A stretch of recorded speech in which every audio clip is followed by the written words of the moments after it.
Hello, and thank you for joining me for this webinar. My name is Chris Cox, and I'm one of the cybersecurity instructors here at CDSE. We've talked about this topic before, so you probably have a pretty good idea of what ransomware is and how it can impact your operations. If you haven't seen them, please feel free to look at some of our previous videos and webinars on this topic. But today we're going to talk about preventing and recovering from ransomware. Hopefully you won't ever have to worry about recovery, but it's important to know what to do if you have to. Ransomware is a form of malware that relies on both human and technical weaknesses to spread and infect systems. It comes in many forms. They all have the same basic function: to deny the authorized user the data and the systems that they need to access. It's often delivered through spear phishing emails and works by being very overt. They want you to know that you've been infected. Once that's understood, the actor demands the payment of a ransom, promising that paying the determined amount will allow you to access your files again. The average ransom payment is $1,077, up from just $722 last year. And common targets include banks, hospitals, police stations, and of course end users. To understand the importance of timely response to a ransomware infection, let's talk briefly about cybersecurity events, alerts, and incidents. There are three basic elements of a cybersecurity issue, increasing in severity. First, we have an event, which is a change in the normal behavior of the environment. It's something that happens, and it can be good or bad. It can be installing updates or logging on to or logging off a system. An event may generate an alert, which is when the responsible party is notified that an event's occurred. For example, logging onto a computer is an event. If that login happens at 2 o'clock in the morning, it may issue an alert. If nothing else, it would be logged. And if that login was by a hacker operating remotely, then that would be an incident, an actual problem. An event may indicate that an infection is spreading or that an attack is underway. This isn't true for all events, of course, but users and system administrators should know what sort of events to look out for. A reboot or a system crash may warrant further investigation, maybe certain pop-ups, especially if it doesn't appear to be a message, or if there's not enough time to read it. Or network congestion, new software being installed, things like that. The analyst needs to sort out the suspicious events from the routine ones, which can be very difficult to do. Wherever possible, automated tools should be used to make this process a little bit easier. If ransomware is successfully installed, then we have an actual incident. Obviously, this is something that we want to avoid at all costs, or at least be prepared to recover from if it does happen. In one form or another, incidents cost money. Even if you don't pay the ransom, in the case of ransomware, there's downtime, man-hours, or even just the value of the data that can't be recovered. Incidents are generally reportable, although that's optional for some organizations, and highly recommended for personally owned home systems. Although your organization may define incidents differently, the DoD uses 6 categories of incidents, 7 if you include Category 0, which is reserved for exercises and training. All DoD systems and systems under the NISP have to report such incidents. We go into greater depth on each of these in our incident response webinar, but understand that ransomware falls under Category 3, malicious code.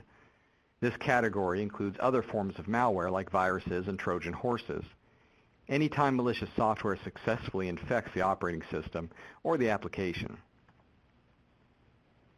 Here we can see the relationship between the phases of an incident and the risk with respect to notification and containment.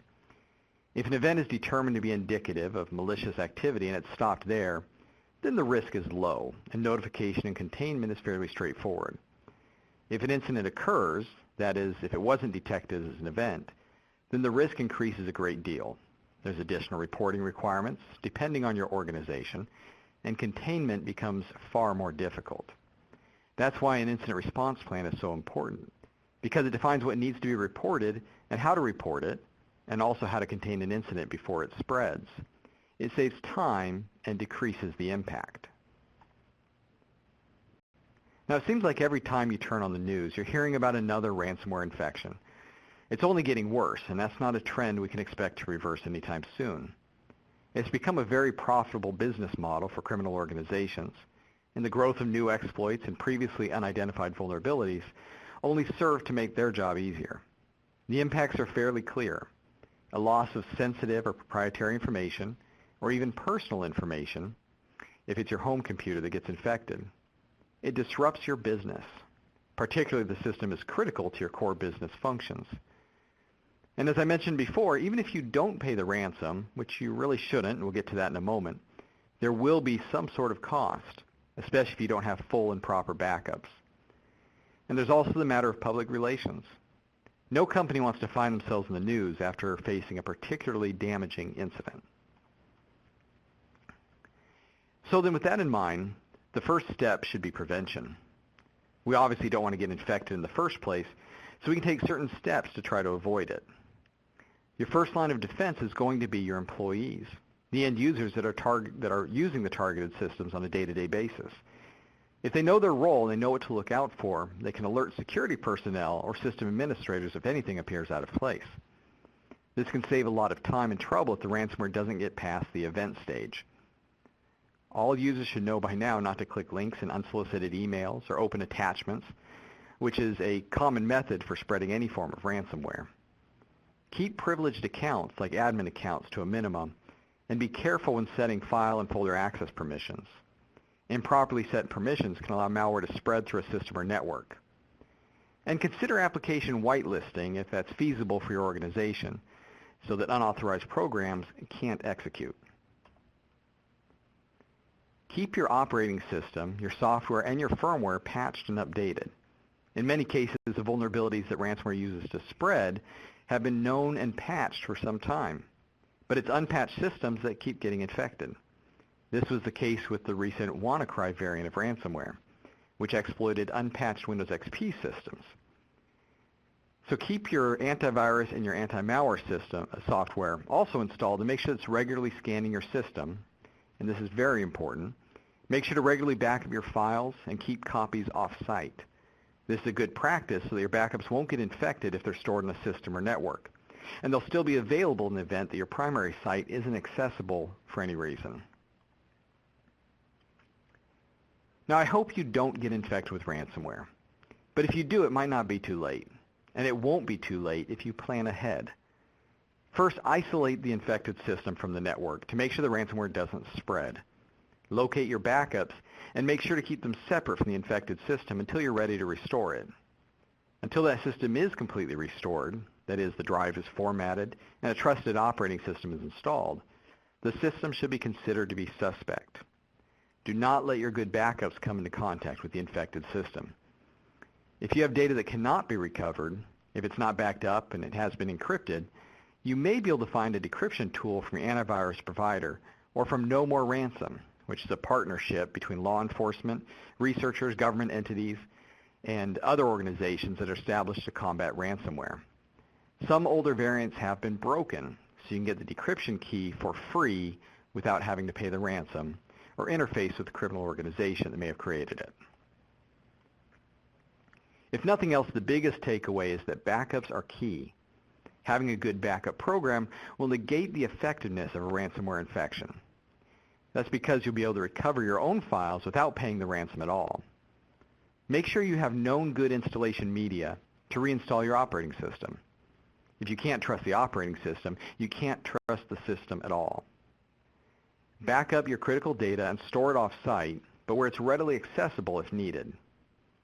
Your organization should determine how often data needs to be backed up. If the data doesn't change very often, then backups can be generated less often than information that's constantly being modified or added. And take the time to test your backups to make sure they work and that you're backing up the correct files.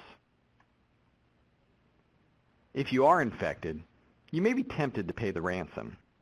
Remember that ransomware funds the criminal enterprises that develop the malware, and it further proves to them that the business model is solid and should be continued. It also doesn't guarantee that you'll actually get your data back. As James Traynor, former assistant director of the FBI's cyber division, points out, sometimes organizations pay the ransom, but they never actually get the decryption key.